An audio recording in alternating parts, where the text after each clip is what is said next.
Welcome back to the Rabbit. That'd be pretty funny if the Falcon tires fit the Rabbit. Yeah? This time I'm smart, I brought a light. I got 5 of them. 3 of them have Cooker Classic white walls. They're bias ply. The spare had a more modern tire on it, which I think is a radial. Let me put this here. White walls up. See, I have a set of bigger ones. Yeah. Up in the rafters there. On both sides, they're 15s. But Yeah. now I'm thinking when I build my Model A, I can have staggereds.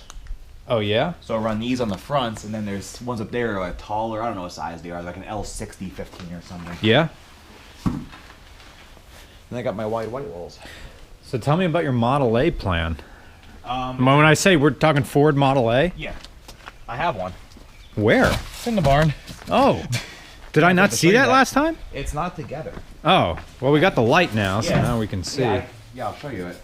Higher date codes, but there's probably a date on it somewhere. These have the old style. Oh, this has a more modern. No, wait. B1713. Yeah, this is still bias. The other ones. Well, it's definitely older than the other ones. The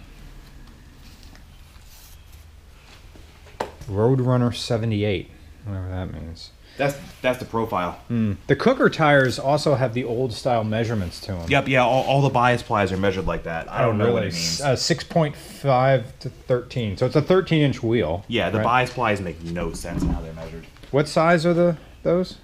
Those are 14s, but it came with 13s. I don't know what the bolt pattern is. Oh, okay. That'd be kind of funny, though. Yeah.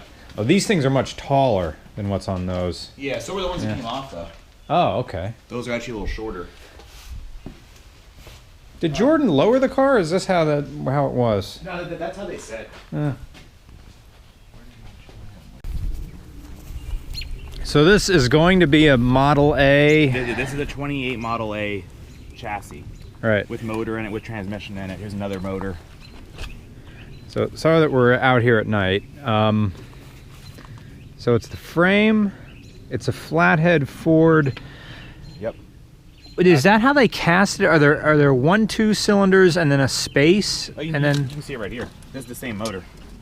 Oh, okay. Depends more how the spark plugs are. They're pretty much. Wow. This is my first time ever seeing a motor that didn't have overhead valves. Yep. So the head just has little channels. Yeah, what is it? Oh, here's the head. Convenient. Oh. Yeah, so you can see the head, the valves. This is where the piston goes, this round part here. And then this is where the valves would be. And the air goes up and over and then back down onto the piston. That's... Well, I can see why occasionally you'll hear that, well, if you want to get into building a car from scratch, start with a Model A. Yeah, they're very simple. I forget the exact size in these. They're a 200-something cubic inch 6-cylinder. I forget the exact size. We're like, all right, almost 3 liters? Yeah, I think they're like 3.2 liters. 4-cylinder. They make, I don't know the exact amount, 20 horsepower in that range. 20 or 30 horsepower. And it all came down to the gearing, right? Oh yeah, they were. And then you could have the rear end that I think had another transfer case in the rear. No, the trucks did. Oh, okay. Some of those had a worm gear drive for more gear down, like a super low ratio. This is pretty much a normal rear. It's called a banjo rear. It just looks odd, but it works the same way as a regular differential. But is this the extent of the frame? Yeah. That's it? That's it. The body goes on this. Huh. Has a 3-speed manual, unsynchronized trans. Nice. Torque tube rear, so the drive shaft's internal. There's no U-joints or anything. They're all internal. Oh. It's a sealed unit from the trans to the rear. There's no drive shaft. Most early cars were like this. So did this torque tube thing screw into the transmission? It bolts on. There's there's a joint is all I can describe it as. It's a solid mount to the rear on these. Oh, yeah. And then it pivots up here. There's like a rubber, I don't know, boot. And it's like an eccentric joint. You can see it right there.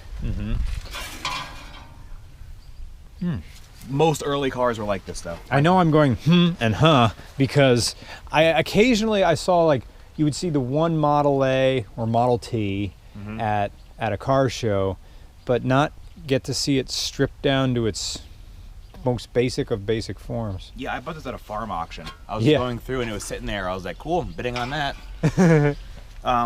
This one had an electric start. It's missing. Generator. Let's see what else here. Is that it? Just a two-bladed fan? Yeah. Yeah. And these actually have water pumps in them. The T's don't. The T's work on convection cooling. Where Like a coffee pot? Yeah, just the hot water rises, cold water falls. So it just circulates through just by the radiator cooling. It goes back in the motor, heats up, goes around. But these actually have a pump that's in here. Let's see.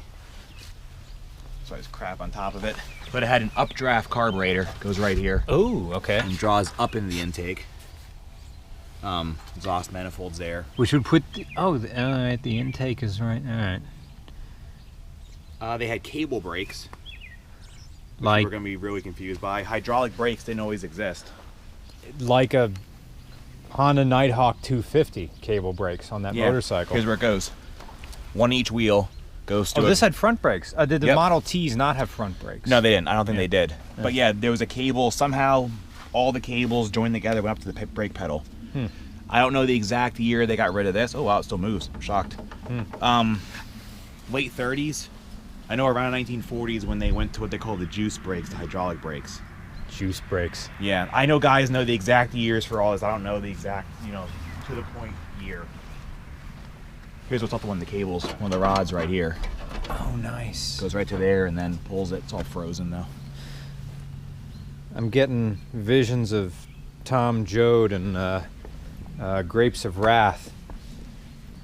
Yeah, this is the whole. This is the whole length of the frame. It ends right here, goes up to there. And they don't weigh anything because here's two more frames. Oh wow! And I can lift the whole frame. I wonder if Steinbeck was specific in what the Joads traveled. They called it a jalopy. Of course, this took place in the 30s in Grapes of Wrath, and Grapes of Wrath did have a complete chapter on lower end maintenance because their jalopy throws a rod and like midway through the novel, and Tom repairs it. Yeah, like finding a new one. He wouldn't mess around back in the day. Yeah. Prior to the 70s, if something went bad with your car, you rebuilt it. They didn't change anything. Alternators, starters, generators, they rebuilt them. You didn't buy a new generator. Your motor went bad, they rebuilt it in the car. They didn't pull the motors out. Right. In the novel, in Grapes of Wrath, Joad and his brother, I think, I have to be, I'm not too sure. They pull the pan out. They find like a jug or something that they pour the oil in. Nowadays, you would ditch that oil and just like, well, we're changing it. I guess we're doing this. They pull it out, and oh gosh, now I want to go back and read Grapes of Wrath and find out what they do. It since high school either. Yeah. And I watched a movie of it on TV. That's why I remember more. And the movie was even probably from the 50s. Maybe it was the one with Henry Fonda in it. Was it in color? No. Oh wait, Henry Fonda's one was in black and white too. Speaking of, if you're talking about the Great Depression, these two frames used to be tractors. It's called doodle bugs, is what the name of them were.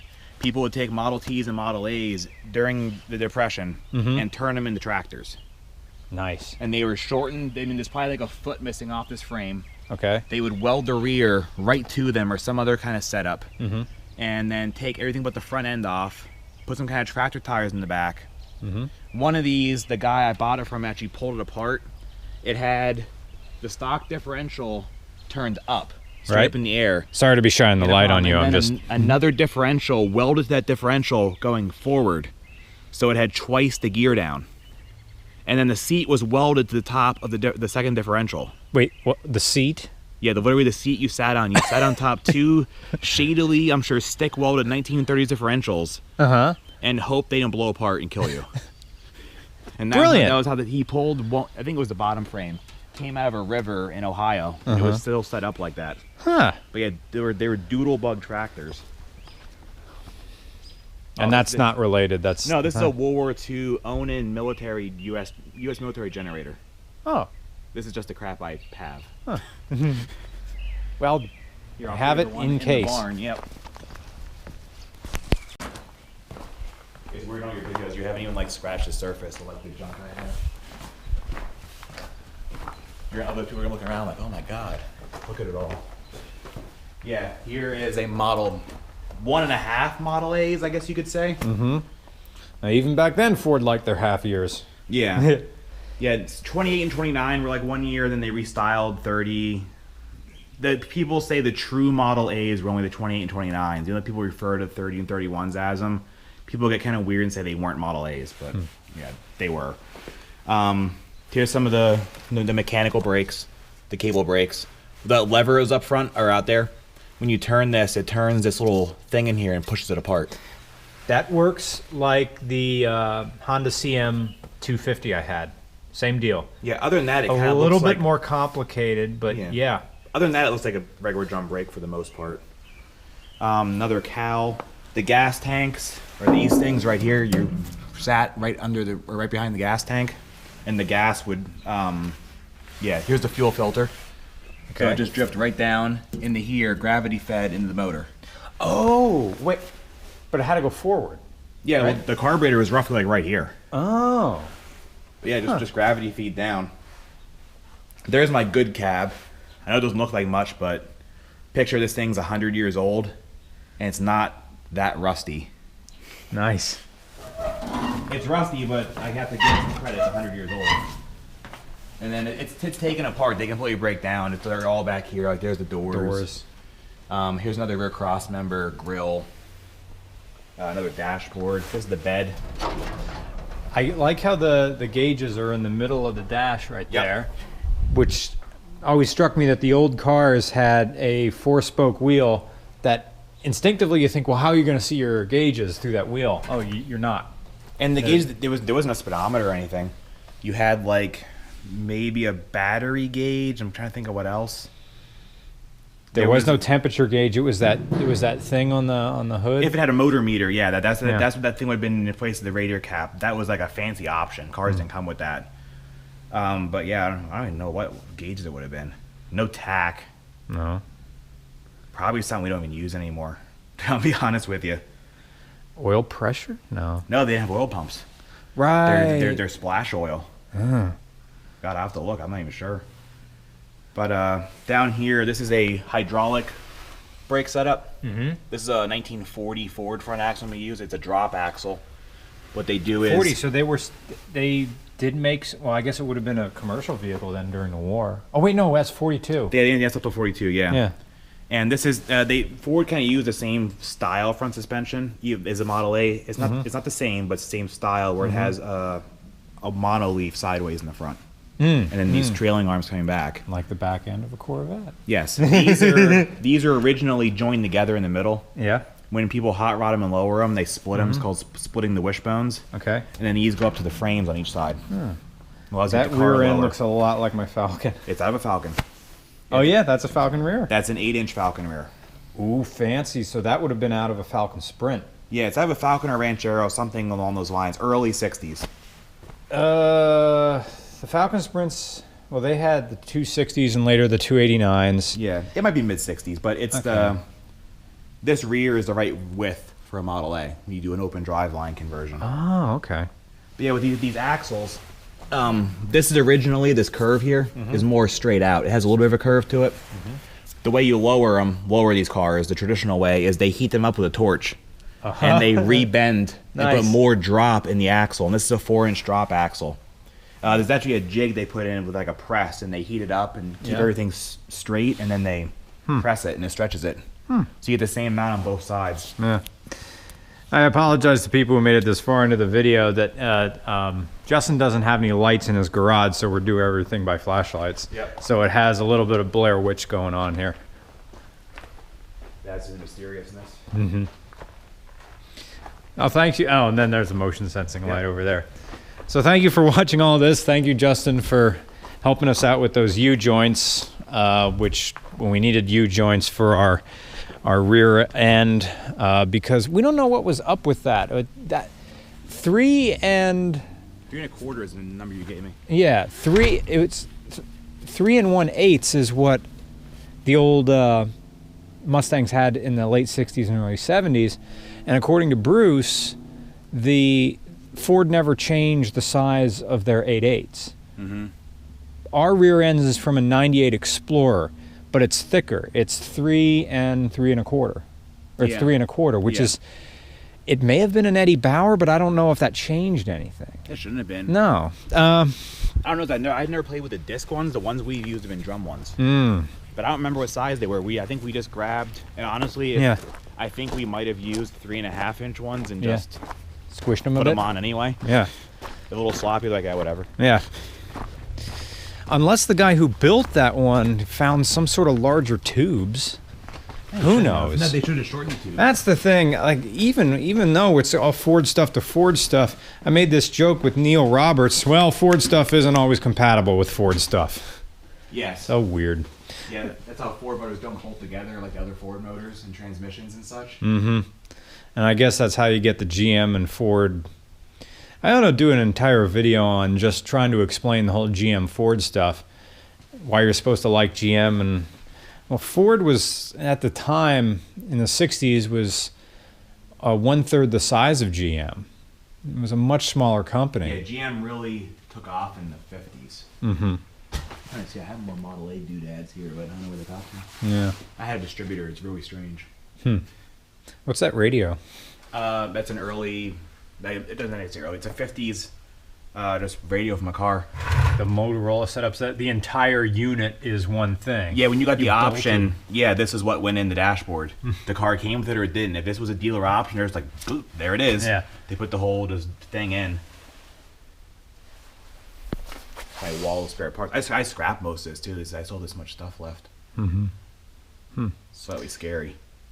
Well, that starts somewhere. That's a neat wheel. That's the original wheel out of that Buick Apollo. Oh. It's kind of gross, but it's the original wheel. We just found it in storage. Nice. All right. Well, thanks for watching this, and thanks again, Justin.